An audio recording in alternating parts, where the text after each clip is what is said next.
Hello everyone, we are coming in for the last video for the month of October, which of course, as we've mentioned, and as we do every year, we try to do one of creepy historical topic to kind of fit in with the Halloween holiday. And for this year's video, we find a rather obscure topic that I myself was not even fully aware of, but have recently been made aware of.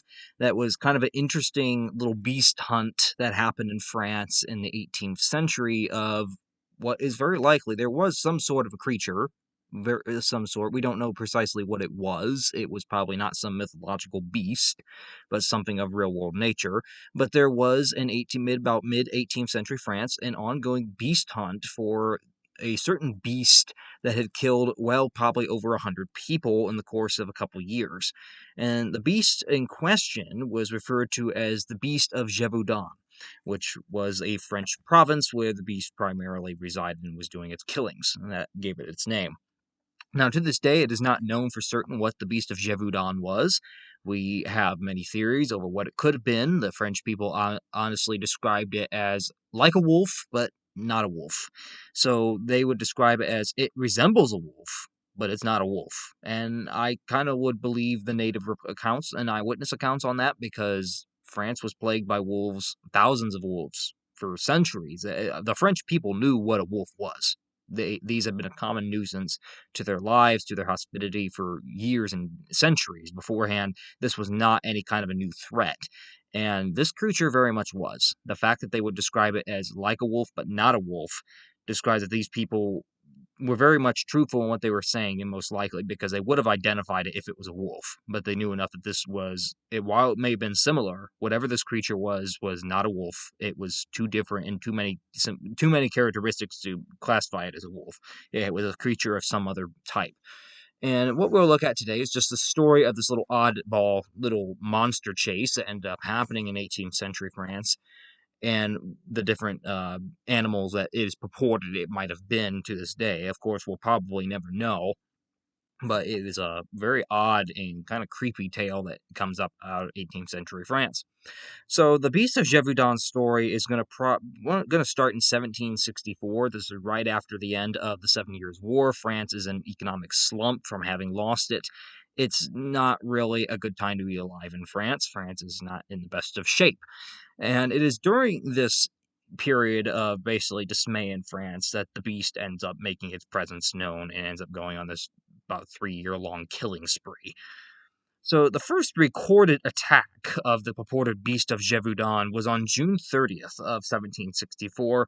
14-year-old shepherdess Jean Boulet was killed while tending a flock of sheep. She had been tending her flock in the fields and was attacked by some creature that this was very likely the beast, and she was attacked and actually decapitated in the manner. And she was not the first person to have been attacked by the beast, but she was the very first person to actually have become a victim, actually to have been killed by the beast, as about 2 months prior, in April, there had been a prior attack on another young woman while she had been tending cattle. However, she had managed to escape due to the herd of cattle actually kind of defending her from whatever this creature was, and it drove the creature away. The attacks that started in April and then now have become fatal, with the second one in June that has killed poor Jean Boulet, are now going to escalate from that point onward, from June of 1764 onward. Attacks would continue throughout the summer and into the autumn of that year.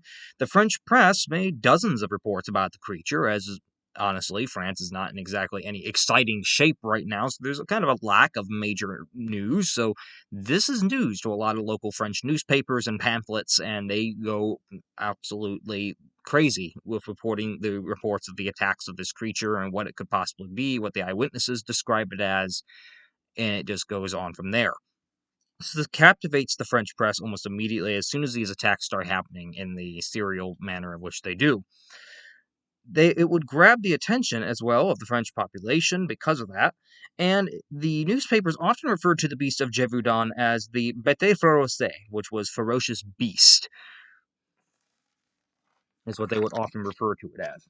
Now, the reports stated that the beast would attack and partially eat women, primarily women and young children. However, lone men were also known to have been targets. The number of attacks would lead many to speculate that there were actually 2 or more beasts active because of these attacks coming in so commonly. And that was another thing that I think had set a lot of people into believing that, okay, it might look like a wolf, but it can't be a wolf. Because although wolf attacks were pretty common back during that time and beforehand in France, wolves didn't typically attack that frequently unless they were a rabbit or something. And even then, if it's a rabid wolf, eventually it's going to die of the rabies. So for it to have been continuing for months on end so frequently, I think that was another thing that kind of drove people to kind of think, okay, this is not a wolf. A wolf would not attack this commonly.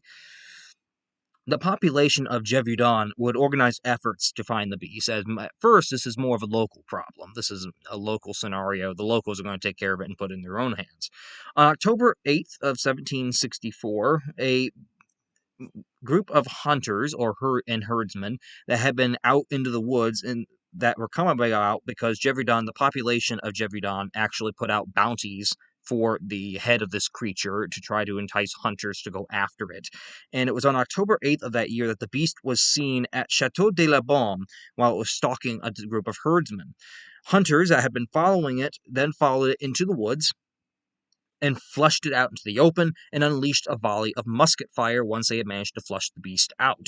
However, while the muskets did hit the beast, it managed to get up after taking the hit and then ran off, and they never found it again, indicating that this creature seemed to have some sort of tolerance to being hit with actual musket balls. And believe me, when I say a volley, I don't mean one or two. I mean you got a whole company of huntsmen all firing a musket at once. I understand muskets are entirely inaccurate. They always were.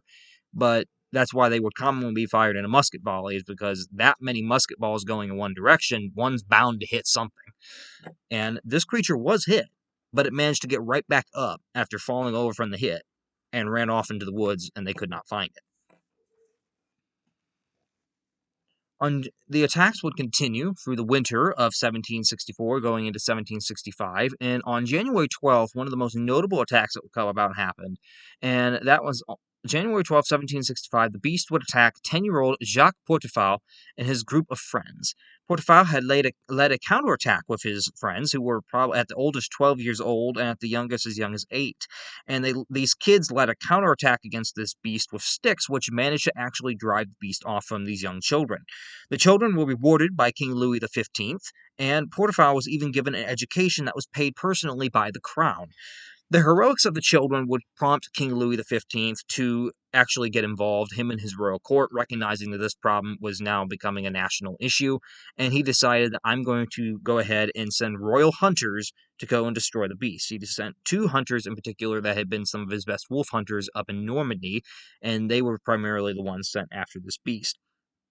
Stories of the beast were rapidly spreading in the newspapers at the time, all the way through Brussels and what is now Belgium to London, and even getting some stories as far as here in Boston in the United States. There was a 6,000 livre bounty for the beast's head for whoever could claim that they killed it and bring the head forward. One of the most notable tales of someone actually getting attacked would come later in 1765 on August 11th. 19-year-old Marie-Jean Vallée was crossing the river Desges with her sister when the beast would attack them, crossing their little bridge. Vallée was armed with a bayonet fixed to a pole. She didn't have a gun, but she had a bayonet on a pole, and she managed to thrust this bayonet on the pole right into the beast's chest, which did impale it, and the beast, again, though it got wounded, it gave up its attack on the girls, but then escaped and fled off. Vallée would become known as the Amazon, that was one of the nicknames given to her, and the Maid of Gévaudan. And just for a depiction of the beast, there were multiple depictions back in the 18th century of what this beast looked like. Of course, 18th century imagery is not always the most accurate by any means, but this is an image of one artist's depiction back in the 18th century of what this beast looked like. And this was a very common depiction of it, where it has wolf-like features, it has the short fur, but many eyewitnesses would note that it had the talons is what they called them on the paws. They called them talons on these paws, not claws. And they also noted that it had a very long, almost like a panther-like tail, which was not bushy like a wolf, but long and slender and short-haired, which was something not really on a wolf at all. So that also brought some accusations of what this thing could have been. Because most people, honestly, let's be honest here, most people don't know what this creature is. And another depiction here that we have is of the beast attacking that group of boys in January of 1765 of Jacques Portefeuille and his friends. And this is the kids all like fending off this beast with sticks and clubs and whatever they can find to try to ward this thing off. One kid, as we can kind of even see from the depiction, is like grasping his cheek, indicating he may have been bitten there as the beast is trying to attack him.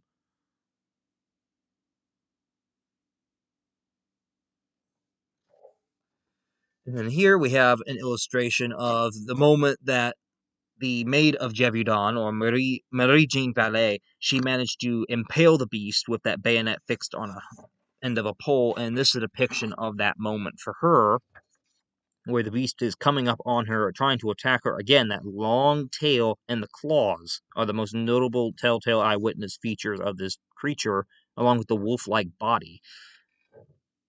And she just takes a stick and it's right into his chest as it tries to come and attack her.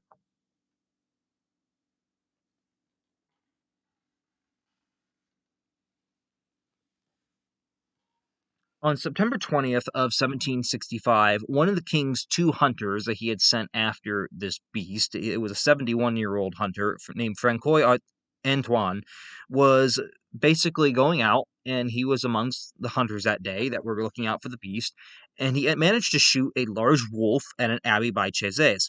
The wolf was assumed to be the beast, as Antoine had gone around and asked eyewitnesses. He had done his research into what this beast supposedly looked like, and even had some of the eyewitnesses of previous attacks come in and actually look at the beast to see if it matched the description that they of the creature that they had seen previously, and many of them did say that this one matched. However, some of the characteristics of the beast were not there. This beast did not have the long tail at all. It also notably did not have a large black stripe on the back of it that many eyewitnesses had also claimed had been on the creature, and this wolf lacked that. Now, Antoine was rewarded with money and titles by King Louis XV for having killed the beast. He believed that he had gotten it, and the government probably very much just wanted to be done and over with the issue and said, nope, you got it. So we'll give you the money, the bounty, and everything else. The corpse of the wolf was then stuffed and even sent to the royal court on display. Now, while the attacks seemed to cease after Antoine killed this large wolf in September of 1765, by December, attacks were starting up again.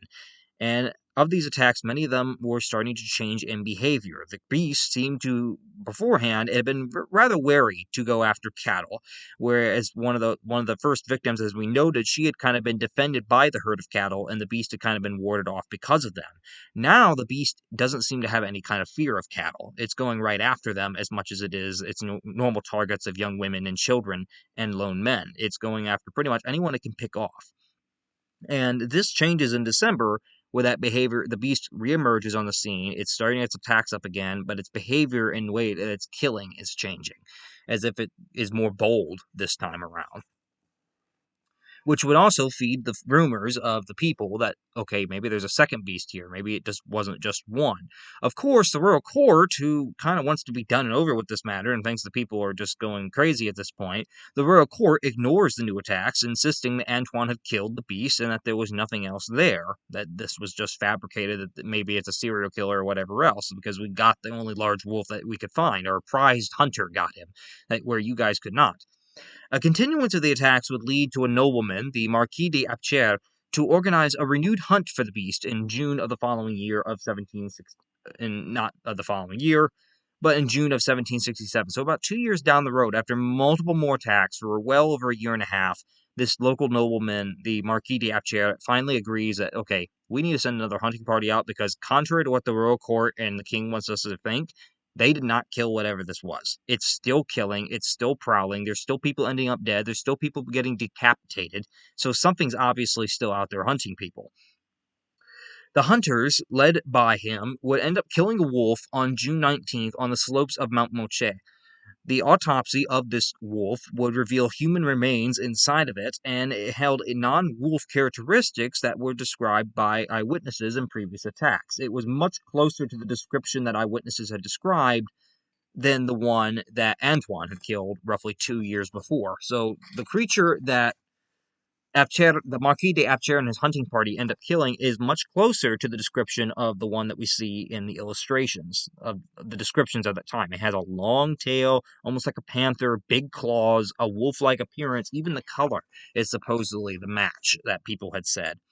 However, doubts still remained about whether or not the supposed beast was even a wolf at all, as many people had said that while it looked like a wolf, it was not a wolf, it was something else.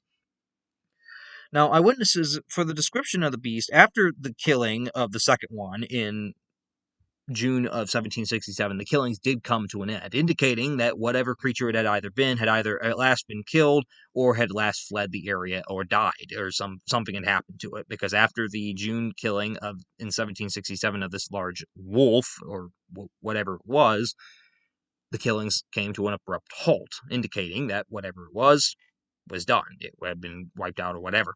But as for characteristics in the description of this creature, the eyewitnesses would consistently describe the beast as something like unlike a normal wolf.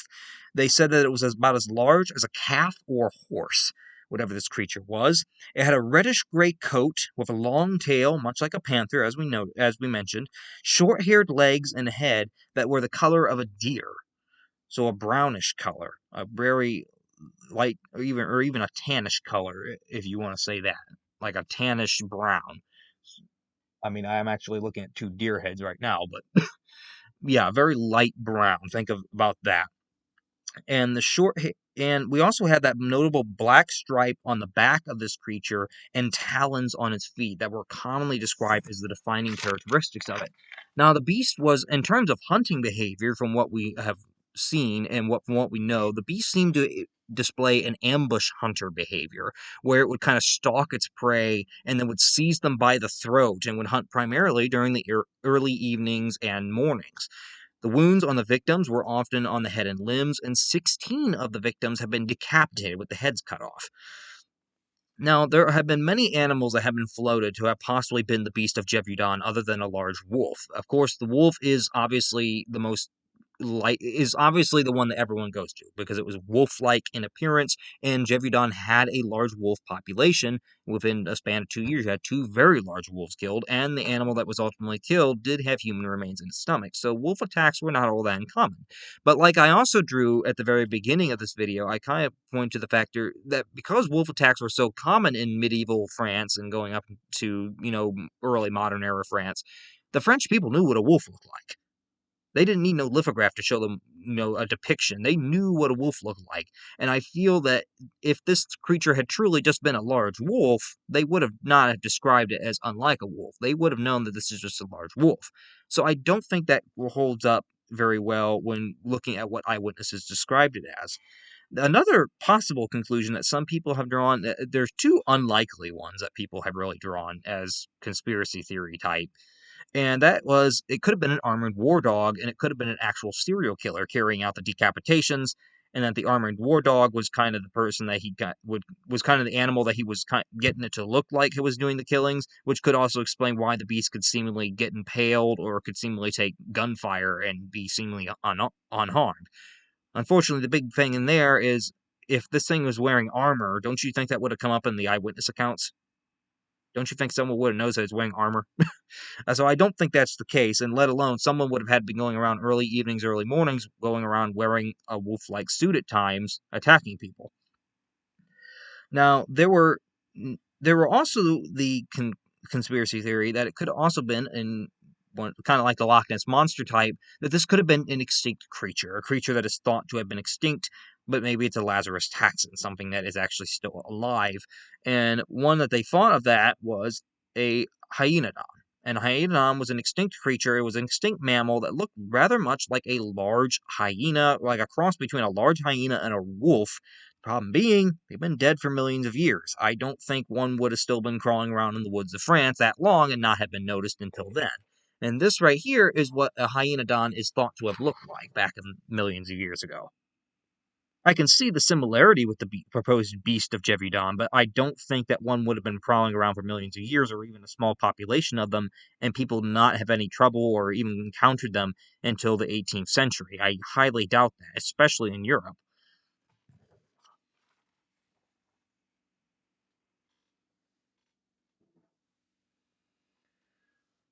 Now, probably some of the two more possible situations and scenarios of what this creature, the Beast of Gevaudan, could have been are two more common animals, and one I kind of think could fit the bill. The first one that I don't think quite fits the bill, but it's a possibility, of course, is a striped hyena.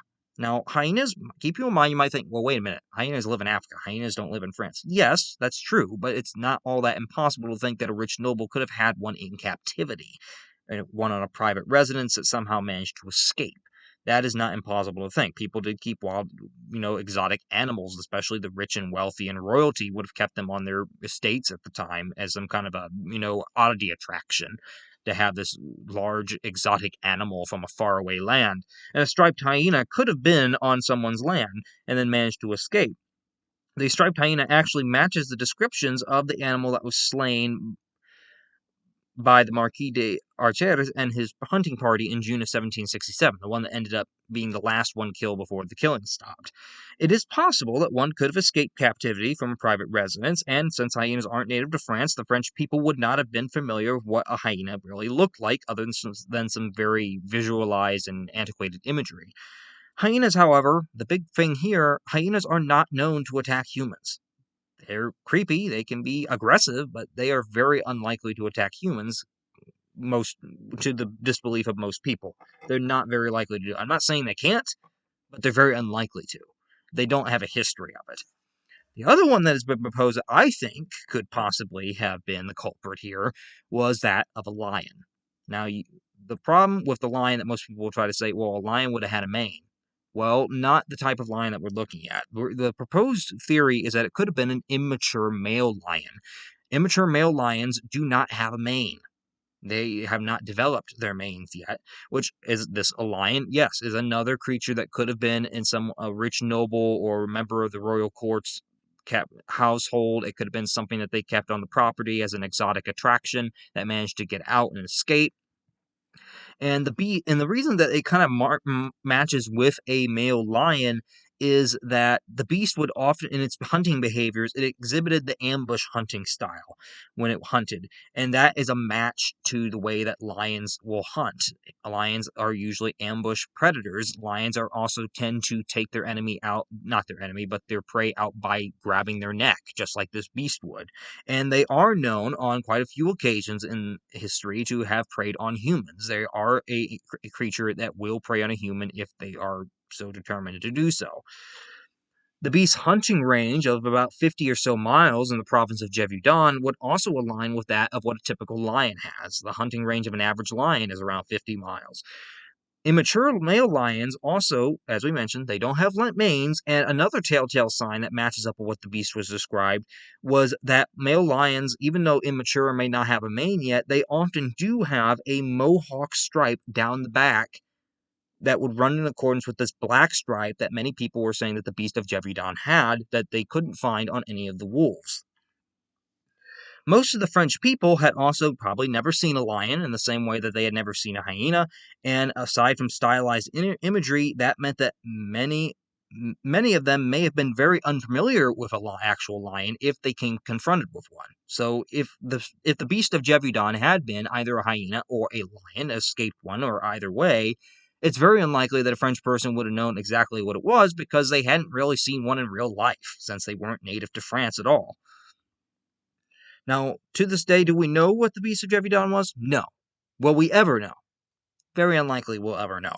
But it is something that is an oddity in French history. There are even statues of it to this day, and kind of the people that, killed the two wolves. There are statues of the maid of Gévaudan, of the girl that managed to fight it off with a bayonet on a pole. There's all kinds. It's part of French folklore today, and it's still part of a mysterious part of kind of cryptid stuff as well, because the question of what was it exactly, and we still don't know to this day. So you can conspire all you want. I think that a male immature lion could have been very possible. Can I back that up with anything other than what we can just say the similarities are to? No. But is it a possibility? It's a better possibility than imagining that it could have been like a war dog. I don't think that was at all the case, because a war dog would not probably be anywhere near as big as a horse or a calf. So that is not it's not the longest topic, but it's something that I wanted to bring up because it's a rather obscure one. It's something I myself was not fully aware of, and it's kind of creepy to me that France actually had kind of this real life beast hunt. That there was something, obviously, but the question of to this day, what exactly it was, we'll never probably know for sure. And it's just something of a creepy manner that I think be would make a good little short topic video for the Halloween holiday. So, if anyone has any questions or any information you may know, I mean, if anyone else has any, like, it goes extensively into the cryptid stuff and you maybe know quite a bit more about the Beast of Gevaudan, feel free to add that in the comment section below because I'm honestly curious about this case. I've never heard of it until about the last week and thought it would just be interesting to cover, but I'm sure any, cryptid fanfare people out there probably know quite a bit about this incident, probably much more than I was managed to get a good grasping knowledge of. So if anyone wants to add any information or anything like that, feel free to share it in the comment section below because I would be very interested in seeing anything that anyone else might know about it. But as for that, that will conclude this video. Not the longest by any means, but just something we wanted to cover. So hopefully everyone has a good rest of their week. Everyone has a good Halloween, which is tomorrow. And we'll see you all back here next week for the first video of November. Yeah, we'll have one next week. Because if I take a break, it'll be till like Thanksgiving if we do that. So going into November, of course, I can give the heads up that we're going into the month that World War One ended. I am a very big World War One fan and amateur historian with, so I very much want to try to cover at least one topic video. I mean, it technically is going to end up being two with World War One because next month's video is going to be Woodrow Wilson for the president's one, and Woodrow Wilson was president at the time of World War One, and whatever topic video I find to cover going with the World War One era. So it'll be something with World War One related as we're coming into that, and that will probably start our month off. So everyone have a good, happy Halloween, and we'll see you all back here for the first video of November when that comes out next week.